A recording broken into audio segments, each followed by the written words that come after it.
حضرت عمر کا زمانہ ہے، آپ جانتے ہاتھ میں کوڑا رکھتے تھے، تو آپ جا رہے تھے، ایک شرابی تھا ہاتھ میں، اس نے بوتل شراب کی پکڑی تھی، گلی کا موڑ کاٹا اس نے تو آگے حضرت عمر نظر آئے۔ حضرت عمر تو موقع پہ سزا دیتے تھے، ہاتھ میں درا پکڑا ہے تو اس نے دل ہی دل میں کہا مالک عمر کے قہر سے بچا لے، پکی توبہ کرتا ہوں آج کے بعد شراب نہیں پیوں گا، اور جلدی سے وہ شراب کی بوتل بکل میں بغل میں دبا لی۔ حضرت عمر بھی سر پہ پہنچ گئے اور جھڑک کے کہا کہ یہ تیرے پاس کیا ہے؟ تو ڈرتے ہوئے کہا حضرت سرکہ ہے۔ تو عمر تھے، کہا نکال۔ تو جب نکالا تو واقعی سرکہ ہو گیا تھا۔ جو رب شراب کو سرکے میں بدلنے پہ قادر ہے، وہ رب گناہوں کو نیکیوں میں بدلنے پہ بھی قادر ہے۔ تو اس کے در پہ کوئی آئے تو صحیح، جھولی پھیلائے تو صحیح، ہم تو مائل بکرم ہیں، کوئی سائل ہی نہیں، راہ دکھلائیں کسے، راہ روے منزل ہی نہیں۔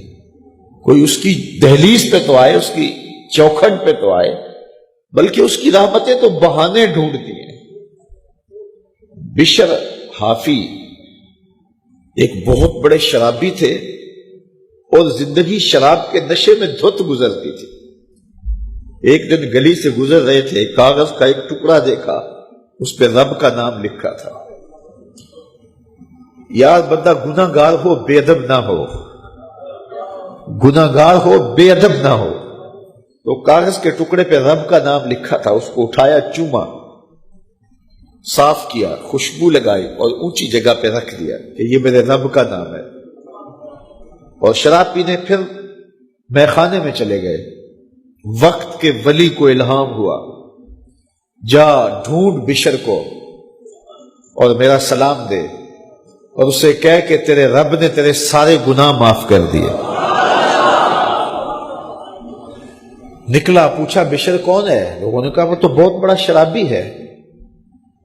اللہ اکبر۔ گھر پوچھا، کہا وہ شراب خانے میں، شراب خانے میں پیچھے چلے گئے۔ وقت کا ولی اللہ شراب خانے کے دروازے پہ دستک دے رہا ہے۔ اندر سے آواز آئی، کون؟ نام بتایا، کہا میں بشر کو ملنا چاہتا ہوں۔ کہا وہ تو نشے میں دھت پڑا ہے۔ ساقی میخانہ نے کہا کہ وہ تو نشے میں دھت پڑا ہے، کہا اسے ملنے آیا ہوں۔ تو اس نے جا کے کہا کہ باہر تیرا کوئی مہمان ہے۔ تو بشر نشے میں ہی ڈولتا ہوا ننگے پاؤں دروازے پہ آیا، اللہ کا ولی کھڑا تھا، کہا کہ تیرے رب نے تجھے سلام بھیجا ہے، تو نے اس کے نام کی قدر کی تھی اور اس نے تیرے سارے گناہ معاف کر دیے۔ بشر حافی ننگے پاؤں تھے، اس وقت نشے میں تھے۔ نشہ شراب کا تھا، لیکن رب کا سلام آیا تو یہ نشہ اس سے بھی اوپر تھا۔ جھوم اٹھے اور کہا کہ میں اب رب کا سلام آیا ہے تو اب میں ننگے پاؤں تھا، اب ساری زندگی میں جوتا نہیں پہنوں گا۔ عربی میں حافی ننگے پاؤں والے کو کہتے ہیں، تو بشر حافی کو بشر حافی اس لیے کہتے ہیں کہ وہ ساری زندگی پھر برہ نہ پا رہے، انہوں نے کبھی بھی جوتا نہیں پہنا تھا، زندگی بدل گئی، لیکن پاؤں میں جوتے نہیں پہنتے تھے کہ میرے رب کا سندیسہ جب میرے نام آیا تھا، میری جب تقدیر بدلی تھی، میرے رب نے جب مجھے محبت نامہ بھیجا تھا، مجھے سلام بھیجا تھا، پیغام بھیجا تھا، تو میرے پاؤں میں جوتا نہیں تھا۔ تو بشر حافی جوتا نہیں پہنتے تھے، تو رب نے کرم یہ کیا کہ بشر حافی نے گھر سے مسجد میں جانے کے لیے جو راستہ اختیار کرنا ہوتا تھا، اس راستے پر جانور گوبر نہیں کیا کرتے تھے، جانور نیت نہیں کیا کرتے تھے۔ یہ بشر حافی کی گزرگاہ ہے۔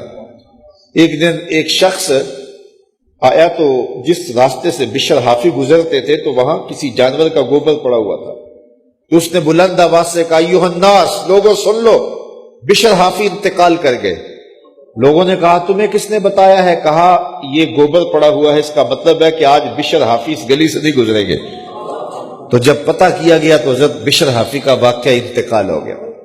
کوئی سچی توبہ کرے تو صحیح، کوئی اس کی دہلیز تو آئے تو صحیح.